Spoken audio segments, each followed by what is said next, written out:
अस्सलामुअलैकुम। Recipe lab में आपका एक बार फिर से वेलकम। आज हम बनाने जा रहे हैं स्ट्रीट स्टाइल अंडे शामी वाला बर्गर। एक्चुअली कुछ दिन पहले मैंने ये बर्गर ट्राई किया था और मैं लिटरली इसके टेस्ट से बहुत सरप्राइज हुई थी। मुझे ये बहुत अच्छा लगा था, इसलिए मैंने सोचा कि इसको मैं घर पे भी ट्राई करती हूँ और इसकी रेसिपी देखती हूँ कि क्या वैसा अच्छा बर्गर मैं बना पाती हूँ या नहीं। सबसे पहले मैंने बंद गोभी के पत्ते लेके उनके दरमियान जो सख्त वाला हिस्सा होता है वो निकाल लिया था और जो ग्रीन पत्ते थे सिर्फ उनको काटा था। ये भी मैंने YouTube से एक वीडियो से ही सीखा था, जिसमें उन्होंने बताया था कि वो जो सख्त वाला हिस्सा होता है उसकी एक स्मेल सी होती है और वाकई में ये बात मुझे सही लगी। उसके बाद जी अंडों को तोड़ कर अच्छे से फेंट लेना है और सबसे पहले मैं शामी कबाब को फ्राई करूँगी, क्योंकि हम स्ट्रीट स्टाइल बना रहे हैं तो ट्राई करेंगे कि सेम टू सेम उसी तरह ही बनाऊँ। शामी कबाब जो मैं यूज़ कर रही हूँ ये चिकन और दाल वाले शामी कबाब, जो लास्ट वीडियो मैंने शामी कबाब की शेयर की थी, ये वही शामी कबाब हैं। उनको मैंने फ्रीज़ भी किया हुआ है तो वही मैं यूज़ कर रही हूँ इस वीडियो के अंदर। शामी कबाब की फ्राइंग का प्रोसेस दोबारा दिखाने का मकसद ये है कि जो लास्ट वीडियो में मैंने शामी कबाब फ्राई किए थे वो किनारों से फट गए थे, वो इतने अच्छे फ्राई हुए नहीं थे। मुझे लगा था कि कढ़ाई में करूँगी तो ज़्यादा अच्छे होंगे, लेकिन आज फिर मैं तवे के ऊपर ही कबाब को फ्राई कर रही हूँ। लेकिन अब मैंने इनको थोड़ा इम्प्रूव कर लिया है कि किस तरह से ये करने हैं। मैंने एकदम से 6-7 कबाब नहीं डाले, मैंने just 2 kebab he at the same time तवे के ऊपर डाले हैं और इस तरह से गर्म ऑयल उनके ऊपर डाल रही हूँ। इस तरह से कबाब जो है वो अच्छे फ्राई होंगे। गरम तेल जब इस तरह उनके ऊपर जाएगा तो अंडा जो है वो ऊपर से भी थोड़ा पक जाएगा और जब हम इनकी साइड चेंज करेंगे तो अंडा उतरेगा नहीं, जिसकी वजह से कबाब जो है वो टूटेगा नहीं।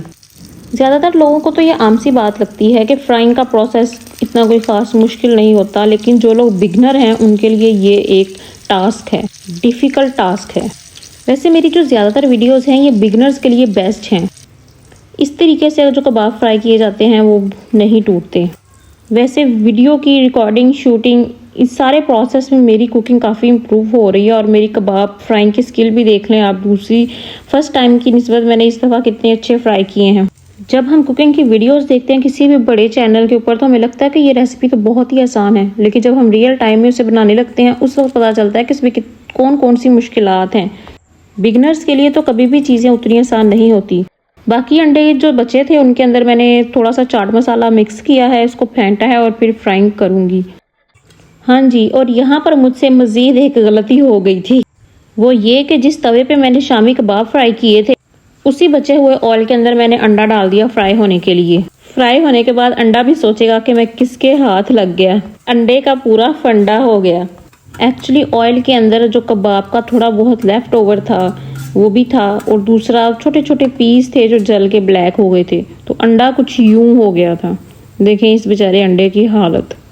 अंडा इतना खूबसूरत बना नहीं, लेकिन रेसिपी लैब में हम गलतियों से घबराते नहीं, उनसे सीखते हैं। अपनी गलतियां आपको बताने का मकसद ये है कि एक तो अगर आपके ऊपर वो टाइम आए तो आप उस चीज़ पे ऐसी गलती ना करें, और दूसरा मुझे आपकी सजेशंस मिलती रहें ताकि मैं अपनी कुकिंग को मज़ीद इम्प्रूव कर सकूं। फिर दोबारा से मैंने तवे को धो के अच्छे से और कुकिंग ऑयल डाल के अंडा फ्राई किया था और ये वाला अंडा जो है वो बिल्कुल ठीक अच्छा फ्राई हो गया था।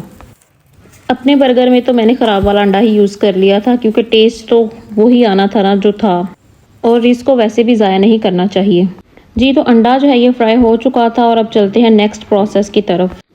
बर्गर के लिए मैंने ये लंबे वाले बन लिए थे जी। तो जैसे मैंने स्ट्रीट स्टाइल बर्गर्स बनते हुए देखे हैं, मैं पूरी कोशिश कर रही थी कि ये बर्गर मैं वैसे ही बनाऊं, इसलिए मैंने बर्गर को खोल के उनके अंदर वाली साइड को थोड़ा कुक होने के लिए तवे के ऊपर रख दिया था। स्लो आंच के ऊपर इनको मैंने थोड़ी देर के लिए अंदर से पकाया और उसके बाद इसके अंदर मैंने असेंबलिंग स्टार्ट कर दी। सबसे पहले मैंने बर्गर के अंदर शामी कबाब रखा और उसे पूरे बर्गर के अंदर इस तरह से फैला दिया। पूरी रेसिपी में सबसे ज़्यादा मज़े की ये स्टेज मुझे लगी, जब सब कुछ रेडी हो जाता है और सारी चीज़ों को हमने असेंबल करना होता है। यहाँ पे मुझे याद नहीं आ रहा था कि कौन सी चीज़ पहले रखनी है और कौन सी चीज़ बाद में, तो मैंने बस वैसे ही कर दिया जैसे मुझे समझ आई। शामी कबाब के बाद मैंने थोड़ी मायोनीज़ और केचप जो है वो सारे बर्गर के अंदर मिक्स करके लगा दी और देख सकते हैं आप किस तरह से लगाई है। आप लोग वैसे कमेंट नहीं करते और मुझे आप लोगों के कमेंट का इतना इंतज़ार होता है। काइंडली कमेंट किया करें। चैनल मेरा नया है शायद इसलिए, या मुझे बड़ा शौक है इस चीज़ का, तो मुझे आपकी कमेंट का हमेशा इंतज़ार होता है। एक सिंगल कमेंट भी मेरे लिए बहुत ज़्यादा मीनिंगफुल होता है। हर एक कमेंट पे मुझे एक अलग ही खुशी मिलती है और मेरा कॉन्फिडेंस लेवल जो है ना वो थोड़ा मजीद राइज हो जाता है। केचप और मायोनीज लगाने के बाद मैंने पूरे बर्गर के अंदर अंडे की एक लेयर रखी, फिर उसके बाद बंद गोभी और प्याज डाला और फिर मायोनीज और केचप उसके ऊपर लग ही नहीं रही थी, ये मुझसे गलती हो। फिर दूसरे बर्गर पे ये मैंने ऐसे नहीं लगाई थी, मैंने बाकी सारी चीज़ें रखने के बाद एंड पे जो सेकंड वाला इसका बर्गर का पोर्शन था ये देखें इस तरह से लगा के इसके ऊपर सारी फैला के फिर लगाई थी। तो जब हम चीज़ें करते हैं उस वक्त हमें बहुत सारी चीज़ें फिर समझ आती हैं, वीडियोस देख के हमेशा हमें चीज़ें समझ में नहीं आती। सारी चीज़ें रखने के बाद बर्गर को एक दफ़ा फिर से मैं तवे के ऊपर ले आई थी, क्योंकि इसकी जो आउटर लेयर्स हैं उनको भी थोड़ा थोड़ा कुक करना चाह रही थी कि ये थोड़ा क्रिस्पी हो जाए। स्ट्रीट स्टाइल बर्गर में वैसे ये करते हैं कि अंडा तवे पे डाल के उसके अंदर बर्गर को पूरे को उसके अंदर लपेट देते हैं, तो पूरा बर्गर जो है वो अंडे के अंदर रैप हो जाता है। लेकिन मुझे लग रहा था कि ये मुझसे हैंडल नहीं होगा और मुझसे नहीं हो पाएगा, तो फिलहाल मैंने वो नहीं किया। लेकिन नेक्स्ट अपनी किसी वीडियो के अंदर मैं वो भी ट्राई करूँगी, क्योंकि डिफ़िकल्ट टास्क लेना और आजकल हर एक नई नई चीज़ें करना ये सब मुझे बहुत ज़्यादा मज़ा आ रहा है और मैं ये बार बार दिल चाह रहा है कि हर चीज़ करती जाऊँ, सीखती जाऊँ। और ये बर्गर की आउटर लेयर्स भी बहुत ज़्यादा क्रिस्पी मैंने कर दी थी। मेरे हस्बैंड को लगा कि शायद मैंने बर्गर जो है ये उल्टा रखा हुआ है, वो मुझे कह रहे थे सीधा कर दो। मैंने कहा सीधा यही क्रिस्पी मुझसे ज़्यादा हो गया है, आग तेज़ हो गई थी। जो ख़राब वाला अंडा था वो मैंने अपने बर्गर में लगा लिया था और बाकी लोगों को सही वाला अंडा लगा दिया था, लेकिन टेस्ट पे ज़रा भी फ़र्क नहीं पड़ा था, टेस्ट बिल्कुल सही था सबका। बर्गर टेस्ट में अच्छा था, मज़े का था, मज़ा आया खाने का, लेकिन ये स्ट्रीट वाले बर्गर जो मैंने खाया था उस जैसा बिल्कुल नहीं था। इसलिए ये रेसिपी पास है या फेल इसका फैसला आप लोग खुद कर लीजिए और कमेंट सेक्शन में बताएं कि ये रेसिपी आपको कैसी लगी। मिलते हैं अगली वीडियो में। अल्लाह हाफिज़।